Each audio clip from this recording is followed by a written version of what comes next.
আসসালামু আলাইকুম guys welcome back to my YouTube channel মনৰ কথা। তো মই এজনী স্বাস্থ্যকৰ্মী আৰু মই মোৰ ডেইলি লাইফটো আপোনালোকৰ ওচৰত শ্বেয়াৰ কৰি আছোঁ। তো ভাবিছোঁ আজি কি ভিডিঅ' বনাওঁ, ইমানেই বেছি বাহিৰত ৰ'দ আৰু ইমানেই বেছি গৰম যে একোৱেই বনাব মন নাই।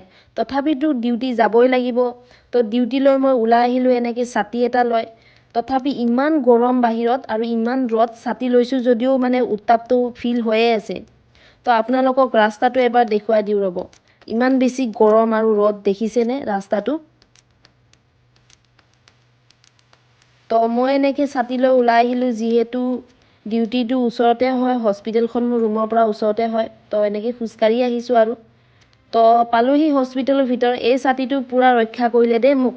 তো গৰমৰ দিনত ছাতি এটা নিশ্চয় সকলোৱে লগত ৰাখিব গাইজ। তো ডিউটি পালোহি, যেনে তেনে পালোঁ, পায়ে শান্তি লাগিছে আৰু। তো এতিয়া মই ড্ৰেছটো চেঞ্জ কৰি লৈছোঁ গাইজ। তো আপোনালোকক এবাৰ ডিউটিটো দেখুৱাই দিওঁ। এয়া দেখিছেনে। তো মই মোৰ কামখিনি কৰি লৈছোঁ, যিমানে ৰ'দ নহওক কিয়, গৰম নহওক কিয়, বৰষুণ নহওক কিয়, কামটো কৰি যাব লাগিব। তো কামখিনি কৰি লৈছোঁ পটাপট। তাৰপিছত ডিউটিটো শেষেই হ'ল। তো আন্ধাৰে হৈ গ'ল প্ৰায়, আৰু লগত মই দুটামান বজাৰো কৰি আনিলোঁ গাইজ। তো এয়াই আছিল আজিৰ ব্লগ। যদি আপোনালোকৰ ভাল লাগিছে লাইক কমেণ্ট কৰিব। তো খুদা হাফিজ, বাই বাই, টেক কেয়াৰ।